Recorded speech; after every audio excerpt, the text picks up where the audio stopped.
My name is Mara Webster. I'm the co-founder and host for In Creative Company, and I'm going to get everybody straight out here for you, so please join me in giving a huge welcome to Chase Sui Wonders.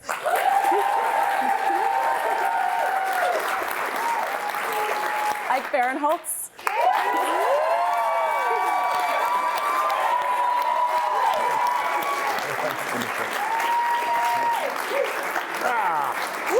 Please join me in welcoming next Kathryn Hahn.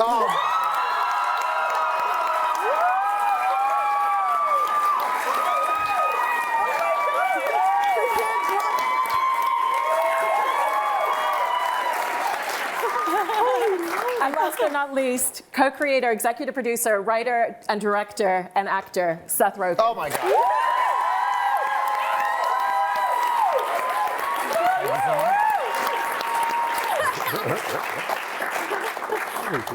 I mean, a huge congratulations on this series. It's absolutely incredible. And starting with you, Seth, and talking a little bit about the writing, I love how much this series is such a love letter to the industry, and it really captures the passion that all of these characters have and what drives them.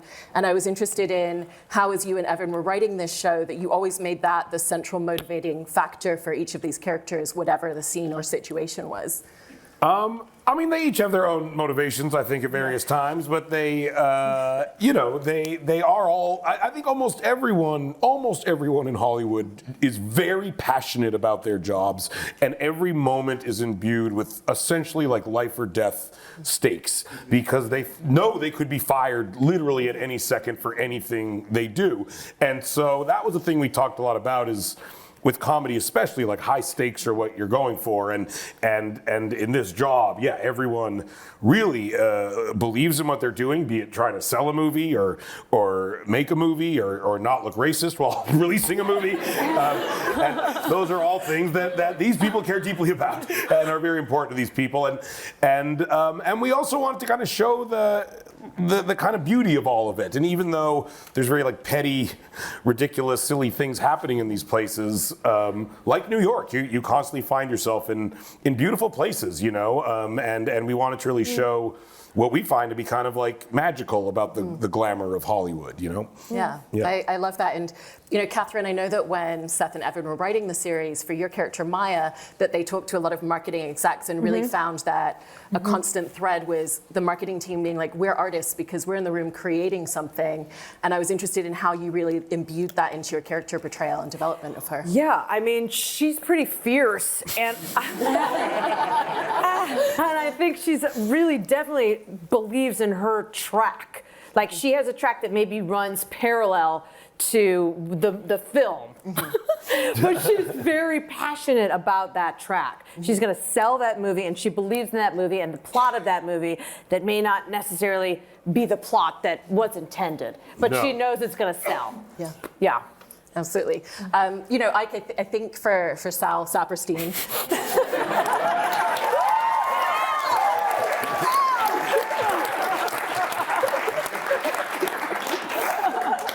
Surreal.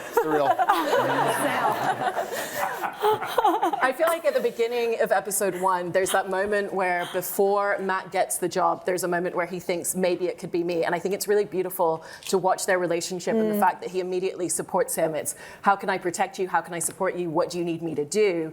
And it feels like that actually gives you much richer layers to the character as well. And so how do you feel like that gave him a lot of depth immediately? Yeah, I think there's a version of this where Sal is kind of secretly trying to usurp and undermine, and it just feels loaded. I think a guy like Sal, I know a lot of guys like Sal, and he's they're like survivors. They've been around, you know, they don't want to leave. They don't want to, they don't want to go and move to, you know, Boston and work for their cousin on some stupid app. So he, in that moment, makes a decision like, what do you need, boss? I'm the guy. I'm your aide de camp. So yeah, I think that's a very realistic thing. I think people, like Seth said, make that decision. What do you want to do? And Sal is there to do whatever the hell Matt needs. And Chase, you know, for Quinn, she's someone who's very ambitious, very intelligent, and very capable in so many ways. And I love getting to see her step into this creative executive role. And it's something that you can tell she's really been doing the job in her mind for a long time already, but she's finally getting the chance to do it. And it's really refreshing to see her be so competent, but yet you still kind of have that underlying feeling of moments where she is outside of her comfort zone. So how did you find the balance between those two things? I mean, I think Seth and Evan and I talked a lot about being young and being hungry and having this like delusional sort of idea that you are going to make it to the top in a seamless fashion. And I think she comes from like a sort of film school pretentious snobbery background. And so when she's like thrust into the world of the Kool-Aid movie, she has to kind of like take that on the chin and be like, okay, well, this is not what I signed up for, but if I want to make movies, I guess this is how I'm supposed to do it. I love that. Seth, in talking about the directing, one of the things that I love is with the pacing and the camera movement that you're using, it feels like it kind of really highlights the inner tension of the characters and where they're at any given moment. And so how did you use the journey that the characters were going on in scenes to really inform the movement and the blocking of the camera? We wanted the show to be very stressful and sort of have like a slightly manic energy to it. And we wanted to be as immersive as possible. And so we thought using the whole show is shot on one lens, one 21 millimeter lens, which is a pretty wide lens that like pretty much replicates what you're seeing if you're standing in a place looking at stuff. And we used long uninterrupted takes because to us that kind of kept you off kilter. It was a little unrelenting. You never fell into an editing pattern that allowed you to relax in any way, shape, or form.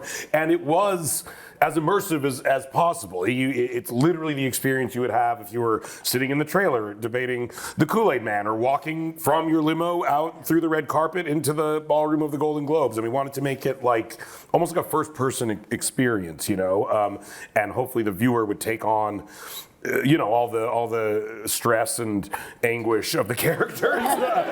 These are things you want your audience to feel as a comedic filmmaker, stress and anguish. But yeah, we hope that kind of permeated through the style, you know. And one of the things that's wonderful is for the rest of you, it kind of gives you that space where, you know, for the audience, we're never stepping out of the scene in these moments, and so it feels like you get the chance to do that as well. And so how did, you know, Seth's directorial style really imbue itself into the way that you were able to go into scenes? Yeah, I mean, because of the tension of you knew the responsibility as an actor of getting through those long takes, that if you dropped the ball, you would be screwing up the whole of it, like the entire crew. So that and they're friendly, but sorry, but they will judge you. No, yeah, of judgment. Yeah. So it kind of added to that tension, and also like the writing is so good that it really, if you held on to that, like the build of it, it was so particular and nuanced that really I feel like if we held on to that together, it really like kept it. It bolstered everybody. Yeah. Yeah. It was like a team getting each other jacked up. Yeah. Each take felt like a play. Yeah. You know what I mean? Like you're in it. And it really was exhilarating. Comedy, that's hard. Yeah, it is, Yeah, but it makes a great like environment on set because everyone's working every scene. Like it doesn't fall into a rhythm where, you know, it's a shot on this person and you're sitting on Apple boxes and half the crew's on their phones because you're just kind of ticking off the boxes. It's like every scene, everyone on the crew is hyper engaged because if any one of these 1,000 little cues is off, the whole take is ruined, and the choreography of the background and the people going up on stage and the lighting cues and all this stuff is like, especially with the Golden Globes episode, it was unbelievably complicated to choreograph all that. And we shot it in 4 days because we didn't have a lot of access to that room because it was very expensive.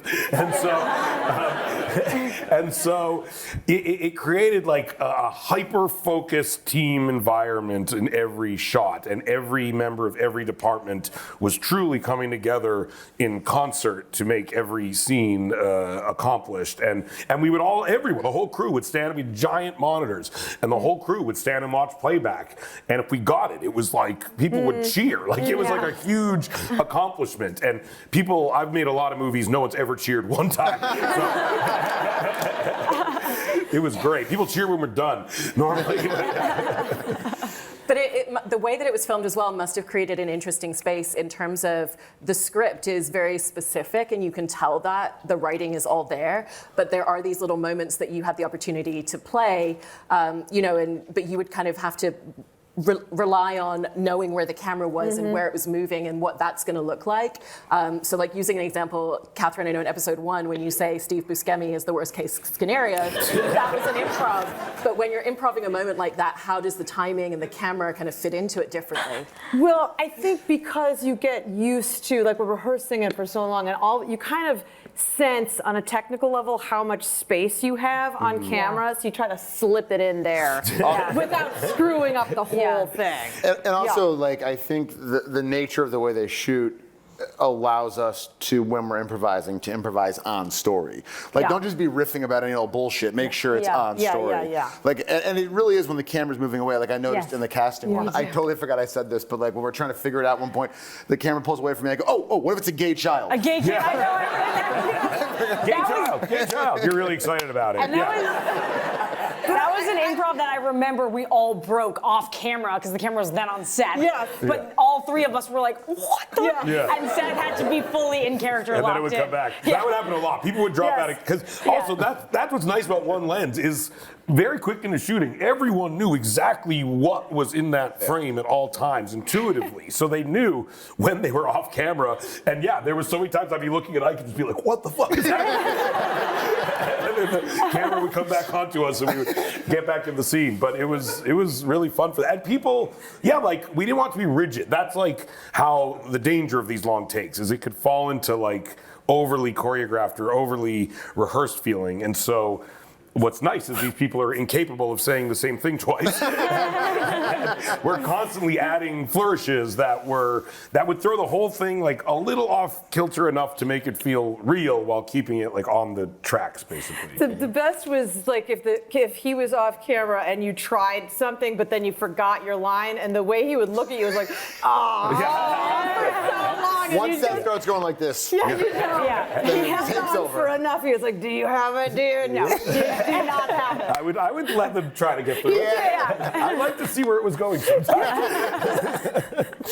I mean, in the Golden Globes episode, the wonderful play of everyone ends up thanking him after Adam Scott thanks him is so brilliant. But I was curious for you, kind of how you feel like that really kind of like bolsters and gives him a lot of confidence, because he also kind of plays it in kind of a fun and nice way. Yeah, how does that give Sal confidence? Yeah, like how did that? Gene Smart says your name, you're confident. But it was crazy. I would show up some days and kind of just not know who was going to show up, and you're engaged in the scene, and then all of a sudden you're like, oh goddamn, is that Homelander? Yeah, Homelander, cool. Yeah, it was that whole episode. Those 4 days were just wild. You felt like you were at the Golden Globes and you had done acid, and it was Groundhog Day. And it was happening over and over just for day after day.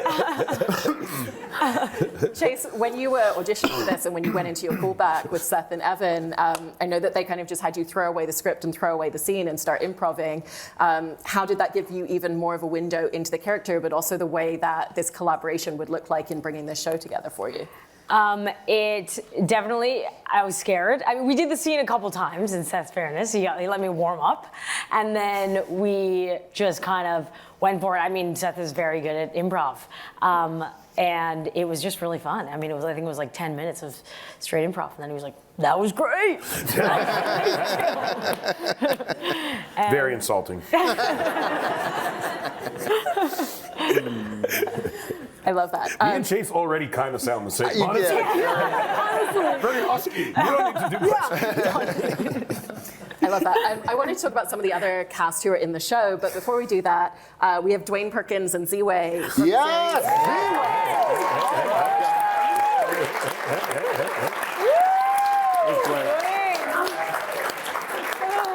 And I know we also have a lot of executive producers from the series as well. Yes, the studio is here. The studio is here. Don't forget the people at Apple, Lionsgate. Yeah. But Seth, I wanted to ask you about the way that you kind of really made all of the cameos and guest appearances so thoughtful, because it feels like you used the audience's context in relationship to who they are. Oh, yeah. To really kind of bolster the story. And so even if Charlize Theron shows up for one line, there's so much more to that scene in that moment as a result of the way you've done it.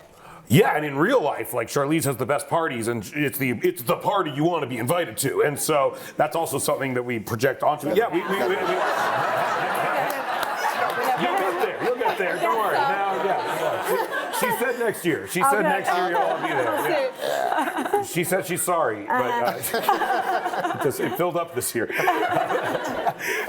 But it's people who, we really wrote ourselves into very specific corners, I would say, as far as who the people were in their role in the episode. For example, Ziwe is probably the last person you would want to have that conversation with. And as was evidenced by when I pitched you the episode, it was a very meta moment where I was like, oh, I'm doing it right now. I'm having the conversation. And when you laughed, it was maybe the most relieved I've ever been in my entire life. So thank you for that. But yeah, it was really reverse engineered from like, what are they doing in the story? You know, this Golden Globes episode. And we didn't want there to be any suspension of disbelief as to who the people were in the show as far as who are real famous people. I keep joking about the Entourage movie where it's like Pauly Shore and Carrot Top and they're like A-list celebrity party. And they're like, can you believe this? We made it. And like, you're like, that's not that great. But for this, we really wanted to be like, oh, that's who's at the Golden Globes. And that's who a studio executive would be excited about getting thanked by, and that's who would actually be winning these awards, and so yeah, it was very hard, honestly, and it was really a stressful process for me, but we got it over the finish line, thank God. It also feels like you're very specific in terms of when you lean into the persona of somebody and when you kind of find the humor in playing against type. You know, there's something very funny about seeing Ron Howard not behaving like the nice guy. Yes, he's very mean in the show. We learned that from This Is the End, actually. That was the first kind of like our foray into having people play themselves. And with that, we found a healthy mixture of people being kind of exactly who you think they're going to be. And then like Michael Cera in that is like a coked out lunatic, which Michael Cera is not in real life, or wasn't when we made the movie.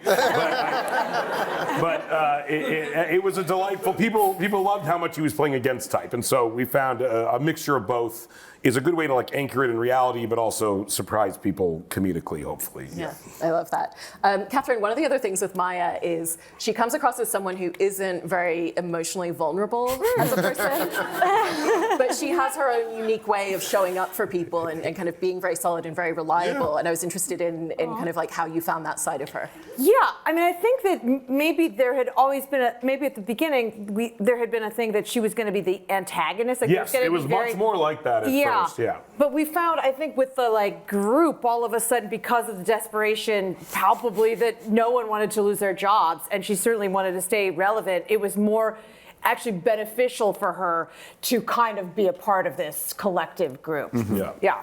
So I do. I don't know if it's vulnerable per se, but definitely loves this group of humans. I mean, Chase, there's a moment for Quinn when everybody comes over to her desk and her first response is, "Am I going to be fired?" Yeah. You know, and based off Kathryn saying Maya feels that way, was that something that you felt was a really constant presence for her? Definitely. I mean, I think that's kind of where the humanity is for all these characters, and I think, I mean, people who've been saying like, "Oh, our studio execs like offended by this," but I think it is a really like humanist approach to this hard job where you feel like, you know, Seth's character says like, I love movies, but my job is to ruin them. And I feel like a lot of these characters are like studio execs have this really tragic job that they have like all this power until all of a sudden, like, the actors and directors are off doing their fun and making their art, and then the studio execs get left in the dust, and it's sad. They have a tragic job. It's not that sad. Yeah. A little sad. Although Ike, as we see for Sal as well, some of the conversations do get thrust upon him, even though he shouldn't necessarily be the person telling Martin Scorsese your film is being killed. Yeah. And so how do you feel like being such close friends with Matt sometimes led to him having to have conversations or be the bad guy in a way that maybe he wasn't as used to? I think once Matt gets that job, I'm going to do whatever he doesn't want to do. And that includes literally making Martin Scorsese cry, which is brutal. But yeah, no, he's like I think part assassin, part drug dealer, drug user for sure. But yeah, he's going to do whatever it takes. Yeah. And with Matt, we see right at the beginning when he's offered the job, the hesitance is commercial movies, but also you seem more interested in being friends with directors and friends with writers and having good relationships. And his job is now to give feedback and notes that he doesn't want to have to give them. Yeah. And so how do you feel like that gave you so much internal struggle with the character throughout the season? I mean, it comes out a lot in various episodes, and I think that to us was what was exciting about an incredibly episodic version of the show, is that each episode really can explore a very singular topic and a very specific personality trait of the people involved. And so some of the episodes, yes, are really about me not wanting to let down my idols, and some of the episodes are about me desperately wanting recognition for my contributions, and some are about me desperately not wanting to seem offensive, basically. And so as we were writing the show, that's really what we talked about was, these character ideas are nice and it's good to paint a big picture, but how will they come alive in an episode? And what is the actual events that allows you to see who these people really are, and what situations can we put them in that are different week to week that really show the various elements of why this is a tragic job in many ways. And so, yes, things like having to give notes to people that you love, and all these are things that I feel as a human, as me, Seth Rogen, unfortunately, is that I talk my idols into doing this show, and that I'm gonna let them down, and it's gonna be bad, and that I show up to set and no one wants me there, which happened to me 3 weeks ago. So it's all sadly based on on me and the people I am close with, unfortunately. Was that kind of sense of fear of letting down people that you really admire the reason that you had a second camera crew on standby when Scorsese was there, and it was the people that shot Killers of the Flower Moon with him? Yes, we were very... What? Because we saw... Because we shot the show with one camera, I was very nervous. Martin Scorsese, the first episode, and I was nervous he would show up and be like, "Where's the second camera?" Because traditionally, you shoot with 2 cameras. And so that day, we hired a second camera crew to literally wait in a hotel room on standby. In case Martin Scorsese said, "Where's the second camera?" I wanted to say, "They're right here."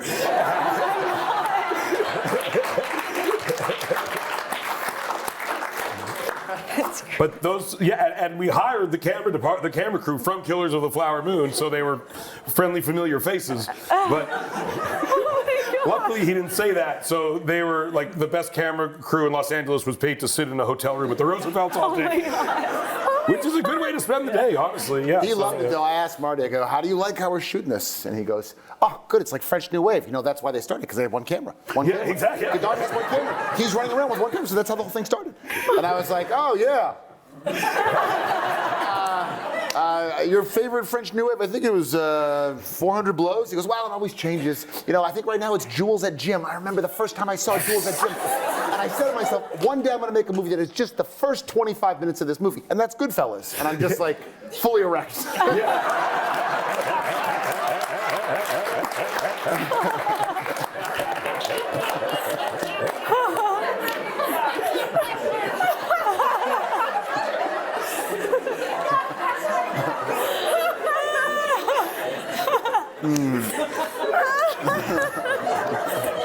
Sorry. Which he appreciated. He said he's pretty short, so he... Oh, my stomach. He noticed. Oh, great. We got a fan. Chase, one of the things that is really fun. We've given a beat. I was trying to see who looked the most composed. One of the things that is interesting to watch Quinn grapple with is, she does kind of play around with, should I try to throw Sal under the bus in order to succeed more myself? And, she kind of realizes, actually, if we work together, that's the most conducive way forward along the way. And how did you want her to go on that journey of kind of having that realization and that learning curve? Yeah, there were women on set who would come up to me and be like, oh my God, it's so refreshing to see the way that you're like yelling at Seth and Ike. Like you're talking the way that I wish I could talk to my boss. And I was like, your boss is Seth Rogen. He's right there. Do it. Just do it. Yeah. I wish I could tell him to go fuck himself. Feels so good. Yeah. I'm right here. I hear this whole conversation. But I think this is a notion that I feel like you encounter all the time in showbiz. Like, people will do what they have to do if it's advantageous, even if it's like lying about like, oh yeah, him, we're best friends. Now, like, will you greenlight my movie? And so I think people are constantly kind of using each other, like pawns. And Ike with Sal, there's kind of this feeling that he has of, I can teach you so much because I know a lot more. Mm-hmm. And again, it kind of like he recalibrates himself a little bit with that. And so how did you want their dynamic when she's trying to throw him under the bus and supersede him to also be something that he could change a little bit from? It's such a fun episode because they got to really play with the generational dynamic. It's the fifth episode. It's the fifth episode. Mm-hmm. You'll watch it in the beginning of April. Mid-April. But it was, saying to her, it was very condescending to say to her, like, you missed your chance. You're never going to make it in this business. You were, too late to be here. It was one of the first things we shot. So day one, it was like, hey, nice to meet you. Action, you fucking idiot. Yeah. Tears are welling up in her face. I'm like, oh, I'm a bad guy. Seth and Evan were like, we're going to keep this day light, just one scene. And it was us being like, intense scene. But I think it's a real thing in Hollywood, like the generational differences.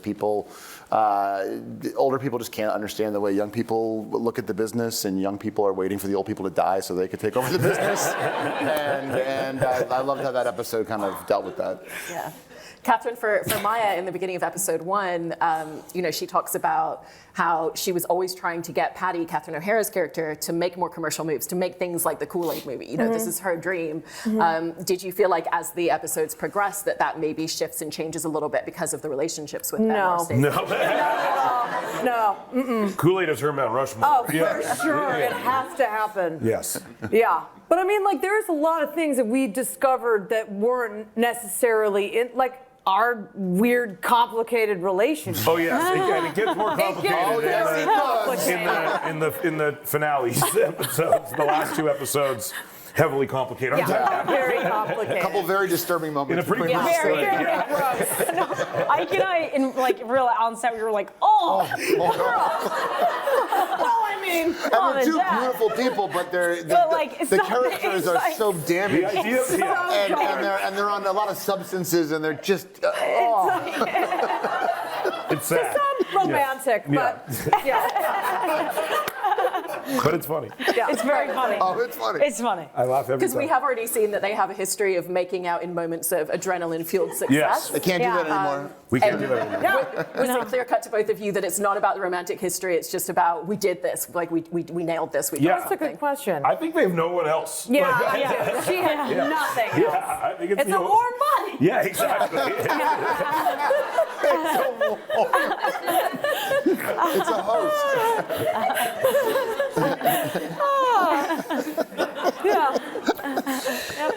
Chase, I love the dynamic that Quinn and Matt have together. So I wanted to ask you and Seth about just kind of forging that dynamic, because it feels like they have a very natural rhythm and cadence in the way that they move around together because they've been working alongside in tandem in that way. I think it's like Dr. Evil and Mini-Me. Not to bring it there. To reference your favorite My film. favorite film. She's obsessed with Austin Powers. Letterboxd. Thank you. Great. I agree. But I think that's an apt representation. It's like Yes. Matt has built this like little warrior in his own image, and she dresses exactly like dress the him. same. Yeah. That was great, I'm yeah. fat bastard. Yeah. You're Foxy Cleopatra. Yeah, exactly. Were there particular personality traits that you kind of felt came forward a lot more from that idea of trying to mirror herself after him? Yeah, I mean, I think Seth and Evan would tell me stories about, being young and being young writers who felt like they could do it all and having to just earn those stripes. And I felt like that, I guess, coming up through this business of just kind of like wanting stuff immediately and being impatient and but then just kind of being humbled over and over again. Yeah. The industry will humble. Yes, it will. I mean, I can, Seth, similarly, your two characters, it very much feels like they came up alongside each other in the industry. And so I just wanted to ask a little bit about your perspective of their history and how that shapes the way we see them in the show. They were like probably like party bros. I can see them going to like the Thin Red Line rap party Yeah, exactly. in 1998 and hooking up with the same person. I imagine. I think anyone who that's my backstory. Why do you say that? Is that okay? Too specific. So specific. We weren't supposed You to guys talk about did that. that. Jim Casivell does not want us to talk about that. It was Jim Casivell. It was Jim Casivell.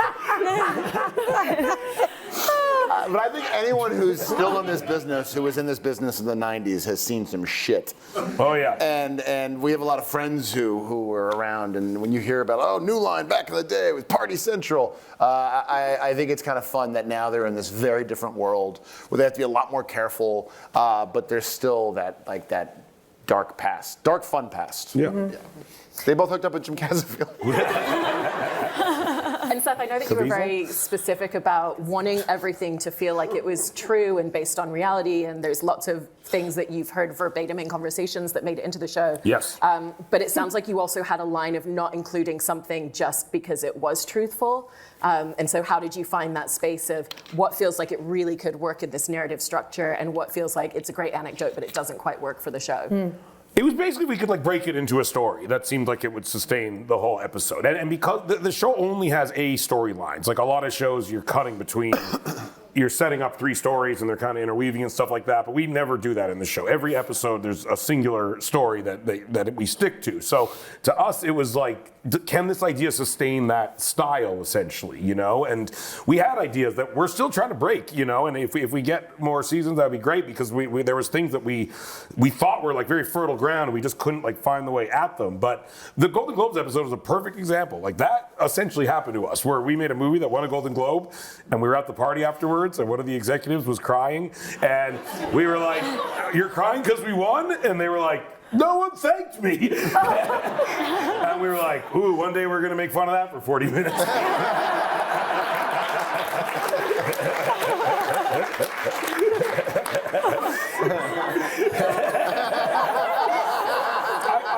I've been yelled at by the person that happened to. She knows. She is aware and she screamed at me. Yes. Kathryn, I feel like one of the things that you're always so adept at as a performer is when you have these moments in a character that allows you to play into these more heightened spaces, that it still always feels really grounded and connected. And I was interested for a character like Maya that has so many extremities, how you approach that for her. Well, I looked at my IMDb recently and it said like known for making big faces. I was like, all right. I do stuff.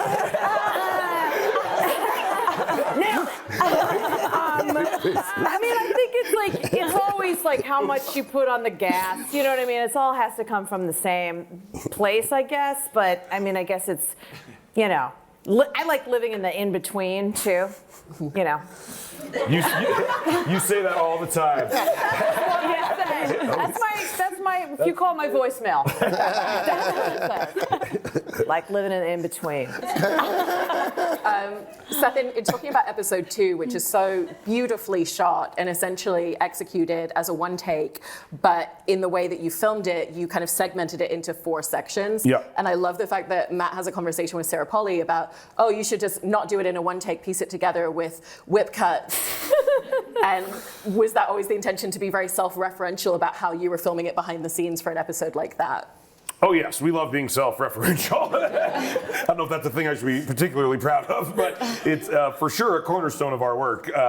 And whenever we can marry the story and the style and the commentary on it, to us, that's kind of the most fun thing for us. And the more kind of self-aware we can let the audience know we are, I think the more the audience enjoys what's happening generally, because they feel like they're in the hands of people who fully understand what it is that they're doing, you know? And so, there's a lot of things in the show where we are commenting on stylistic things, and then those very same things play out throughout the course of the episode, and we pat ourselves on the back every time we do it.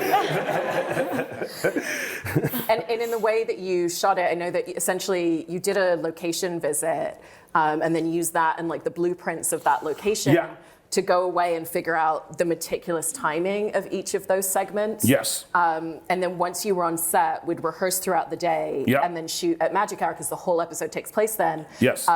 How did that process look, and kind of like where did you find the ways in which you'd really nailed it, or where did you kind of find the adjustments that were required once you were shooting it?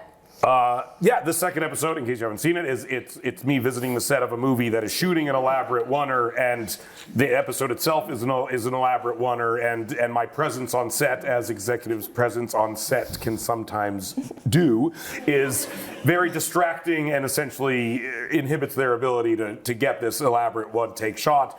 Again, all in one take, and on top of that, it's all at magic hours. The idea is that the sun is slowly setting throughout the entire episode. So we could only... At first, we thought maybe we could kind of compartmentalize it, and we were like, okay, if we put Video Village in the episode, like in the kitchen, then you can't really see, because the house is all glass. It's this John Lautner house called Silvertop. It's kind of a famous house, and it's completely glass and on like a bluff in Los Angeles, so you can see the sun no matter where you're looking. And so we thought, maybe we could break it up, and then we very quickly realized we couldn't do that, because it would make there be so many stitches and so much trickery in the editing that it was affecting the style of the episode. So we essentially had 4 days to shoot the episode, again, due to access of the house. We had no time to rehearse except the days we were shooting. And so because we could only shoot essentially between like 5 and 6:30, we would get there in the morning and we would rehearse that day's work until the sun was in the appropriate place. And then we would frantically shoot that chunk for 90 minutes or whatever it was that we had, and then it would get too dark and we would cross our fingers and hope we got it, and or we would know in the moment, like you could tell, and it was like the episode where things kept going wrong. We're using a lot of very elaborate equipment to pull this off. And there's cues of people falling, and there's blood, and things getting splashed on people, and every time you mess up... Classic cars. There's old cars that don't start properly for fuck's... Oh, yeah, man. We made it as complicated as fathomably possible, and we're actually working against the sun, and so it did become very meta in a way that was not funny to me at all. was constantly facing the reality that maybe we weren't going to do this, but we pulled it off. Like we definitely pulled it off, and it was truly everyone coming together. And if you watch the episode, by the time we're leaving the house, the sun is very low in the sky, maybe 20 minutes lower than I wish it was when we were shooting it. But that's exactly what was happening. And it was a real. There was moments we were like, this is impossible. Why the fuck did we write this? Why in the name of God did we paint ourselves into like literally the most logistically complicated corner we could, and also wanting it to be funny.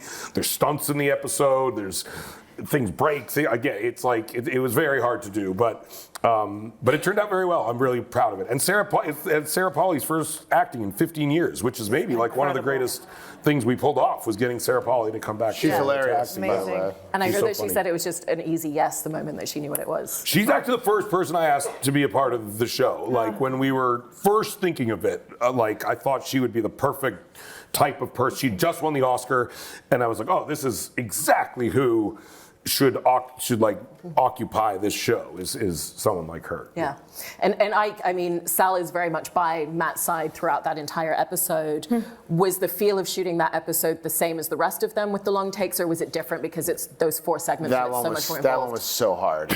Yeah, I was like, we should just do this like The League. Like why Just is there 7 improvise it all. cameras here? Just have a bunch of cameras. Yeah. No, it was exhilarating. It was really, and Seth's such a good-natured guy. Like there was, one point where we're running and he's jumping in like a 1962 Corvette. And just the engine floods right away. And Seth's like, oh, let's go again. And then, we do it again, and then the engine floods right away. Now, at that point, if it were me, I'd be like, okay, we're cutting the car. There's no more car. We're just going to run down the hill. And Seth's just like, oh, here we go. Let's try it again. And I think it's because he's Canadian. Such a nice guy. But that episode was really, really intense. Luckily, like Sarah Pauli was being so funny that she really kind of kept us going during She it. did, yeah. Yeah. Catherine, I really wanted to talk about Maya's costumes and just the look and feel of this character. They get more absurd as the show goes on as well, by the way. Absurdor. Amazing. But they're always very bold looks. She loves brands. She also always looks very comfortable. Oh, and really? She's always wearing some loose stuff. Really good to do. Acting. But especially because she has, all of this jewelry. You have the nails. You've got the hair pieces that are Yes. different in every I episode. remember one time your nail kept flying off. We had to reset 20 times and the nail kept coming off. And you were like, should I take off the nails? We were like, they're too funny. We can't. Have to deal with this. How did all those details kind of shape and inform the physicality of playing her so much for you? Oh, I feel like I walked in the room with that ensemble on. It did half the work for me. It was so awesome. And I loved, it was like everything about it was fueled the whole thing, for sure. I was like Christmas morning going to the first fitting and seeing all of them lined up. It was pretty incredible. Yeah. Tell me about the imaginary sax lady that you think dresses her. Oh, she's young. She's been beaten up many times. She definitely, there's been a lot of no's, a lot of yeses. She's dialed in now, for sure. For sure. And Chase, for you with Quinn's costumes, again, going back to that idea, if we get to see her trying on the job and then we get to see her become the job, how do you feel like details in her costumes really charted that? Cameo Lennox, our costume designer, is a pro. She's Amazing. like has a whole vision before we even got on set. I mean, I think like the wig, the blunt bob, was like Edna mode, like young, like it was like she's trying to be as grown up as humanly possible. Real 70s vibe. Very 70s vibe. 70s vibe, kind of like 90s The Player. Yes. Like hype beast Martian. And Irving Thalberg. Nothing like how I look in real life. The idea was also that she's a nepo baby, so has so much money to Yeah, she spend has a lot on of rich- so much designer Vintage stuff. Gucci. Yeah, exactly. And with so many of these characters, it very much feels like they don't really have a social life, a home life, in so many ways. How did that inform a lot of the heightened aspects of their dynamic with each other because they're in this bubble where they never escape from each other's faces? Yeah, I mean, that's based on Hollywood. There's people I've worked with intensely for years, and I couldn't tell you if they're married. I couldn't tell you if they have kids. They never talk about it. They talk about what is right in front of them, like the intense work you are facing in those moments. And I think that to us was, we just weren't interested in exploring that stuff, honestly. Like, we weren't interested in making a show that kind of had these tangential storylines. We were interested in making something that was hyper focused and propelled in like a very plot driven way. And so if people's personal lives weren't directly serving that, then we sort of just abandoned them. You do see Ike is divorced with 2 daughters who hate him. We meet them eventually. My character. Yeah. In real life. It's great. Ike is married with 2 daughters who hate him. Yeah. But one likes me. And we see you with your boyfriend. My Yeah, we boyfriend, see, yes, who her I don't care boyfriend, about. and We see you communicating with your home planet. Yes, exactly. It's like fork. She gets into the egg. Yeah. Well, we have each other. You see us. Exactly. This is my family. That's probably the most intimate moment in the whole show. But yeah, to us, it's about the job and the moments of the job that are stressful, and it's almost like when you go home is when you're relieved, and the stress kind of goes away, and we had no interest in portraying that. We only wanted to like really keep our foot on the gas as it goes. Yeah. I mean, when we meet Sal's daughters, you know, they're classic on their phones, not very interested in him.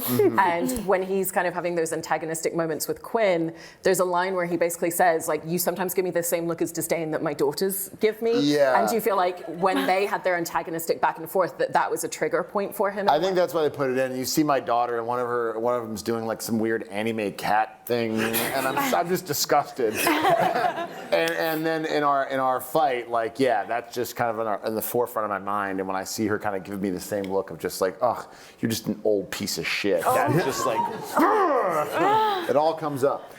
I get that look a lot. What was the experience for you, Chase, in getting to film that one moment where we do see her outside of, and we just see how much everything, the emotion carries through for her? I mean, that's a testament to like the writing of Seth and Evan. You humanize all these characters, and they all have one pitfall. They have one like real Achilles heel that is like the limit of their ambition and the limit of their destruction. And I think, I mean, Quinn does not respect Sal at all, but like in that moment, she's like, oh wow, you are a human being. A sad human being. He's worthy of pity. He is. Yes. I also wanted to ask you all about finding the physical comedy in the show, because it feels like the physical comedy is just as important as the verbal comedy and the dialogue that goes into it. And so I just wanted to ask about, you know, finding that in the writing stages, but then, you know, really playing around with it and enhancing it on set for all of you. I mean, yeah, we wanted it to be really dynamic and really propelled, and so there's a lot of movement, very fast movement. Whenever we're driving fast. Whenever we're in a golf cart, the golf cart is going at the absolute maximum speed a golf cart can fathomably go. Whenever we're walking, like we're going, and I walk very fast in real life, and so that was something that I think it creates a certain, again, uneasy energy around me that I wanted to translate into the show. And in other episodes, yes, there's.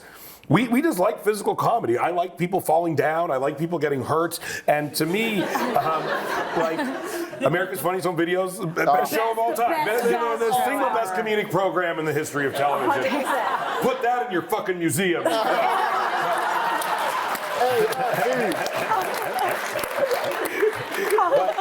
To me, like the goal is to make them all work together and to do something that is hopefully somewhat emotional and somewhat observed and somewhat nuanced, but also like people falling down and hurting themselves a lot. And how about the rest of you for kind of like seeing the actions that were in the scripts, but then kind of how you wanted to play with it once you were on set filming together? I feel like when you have close-ups on traditional film sets, you have the liberty of like being smaller or being more subtle, but like when you have to occupy the frame, or even like us blurred in the background while like Seth and Brian are talking to each other in that first episode, you had to be like larger than like life because that will play on screen. So it was, I think filling the frame allowed you to be bigger and go crazier with your choices. Also, which was fun. if you're doing physical comedy, it helps to have Bryan Cranston in the scene. Oh yeah. Yes. The last 2 episodes are like a physical comedic tour de force from Yes. Bryan Cranston, doing some of the silliest shit I've ever seen in my entire life. Really stupid. But he looks amazing. His body is. He's in top shape. Just throwing it out there. He's lean but strong. I can spend a collective 800 hours talking about Bryan Cranston's body over the last few days. But I love him. But yeah. And the idea of combining this like singular take style with physical comedy was very alluring to us, and a real challenge that we thought would be fun, you know? Yeah. I also wanted to ask you about just kind of getting the legal clearances for everything that you reference in this show and what that looks like, because even Quick answer, we didn't. We did not legally clear Kool-Aid. You know, it's weird with these lawyers. We're at the mercy of Apple's and Lionsgate's lawyers. So you write the script and you get like a memo from the law department, the lawyers of these companies, and it's honestly surprising to me what they flag and what they don't flag. And Kool-Aid, for example, they were like, you can say Kool-Aid. You can do all this shit. And we were like, what? And they were like, yeah, you can. And we did have to say very quietly that Flavor Aid is actually what killed everyone in Jonestown. Which is said at a volume that is literally imperceivable. Is said. What's funny is a few weeks ago we reached out to the Kool-Aid people because we knew they would know, and we had a call with them. We were like, maybe we can do a collaborative marketing thing, and they were really into the idea. And then we're like, we'll send you the episodes, and then we never heard back from them.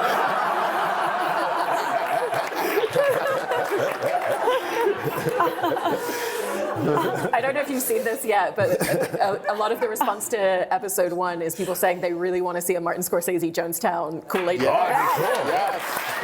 It'd be great. That'd be amazing. So many of these elements that kind of like come together come from the tone and the voice of the show. And this is a show with a really cohesive voice. It knows exactly what it is straight out of the gate, which isn't a given and doesn't always happen. And so how did you set about finding that right from the very beginning with Evan? Me, Evan, and Frida Perez, and Pete Hike, and Alex Gregory. We are the 5 writers and creators of the show, and the only writers on the show.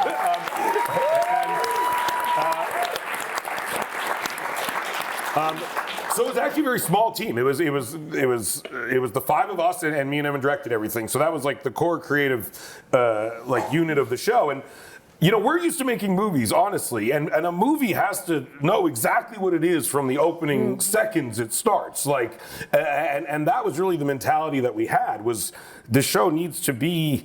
A phrase that we use a lot is like, you have to let the audience know they're in good hands. Like, and in a movie, you have to earn the audience's confidence and trust very quickly. In the opening minutes, seconds, if possible, the audience should be signaled in some way that, like, you know what you're doing, you're not fucking this up, it's not going to be an excruciating experience, it's going to be good, and you can relax and enjoy it now, you know? And so to us, that was very important. We talked a lot about how to construct the show in a way that it ticked the boxes that we're used to ticking in a feature film, which requires, I think, that level of singular vision and confidence. And so, it was a big topic of conversation, and I think it was great because we all talked about it for a very long time. We wrote all the episodes before we started shooting, so I think there's 4 scripts we wrote that just didn't even make it into the season because we just kept having ideas. But it was a very specific vision from the beginning, and the 5 of us were really able to come together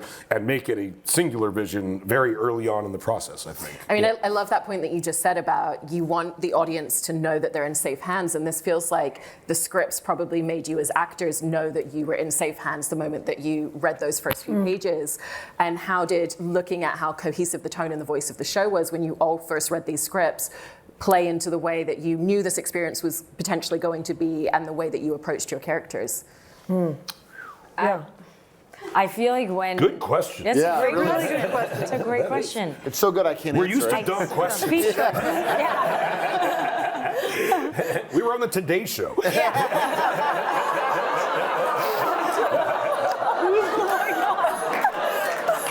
A lot of Today Show fans They in the asked audience. great questions. Andy Cohen asked us dumb questions. He would agree, I think. He thought I was Jonah Hill for 90 minutes of the interview. Actually. It was crazy. Anyway, I apologize. How'd you know our script was so good? Honestly, I feel like the jokes that were in there are kind of, it's certain jokes and like rumblings you hear behind closed doors, or like people like hush their voice down at a restaurant to like say some of the things that Seth and all the writers have written in these scripts.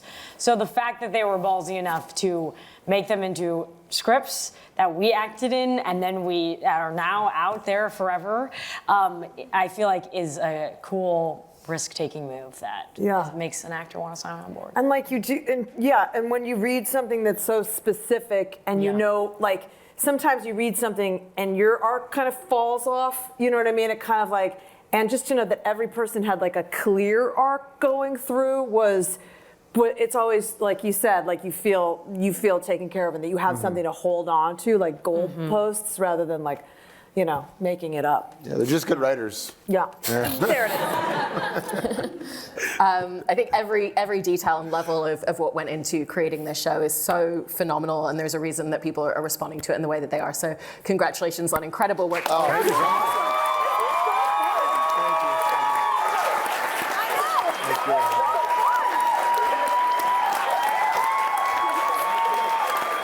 That was great. Yeah, that was really fun.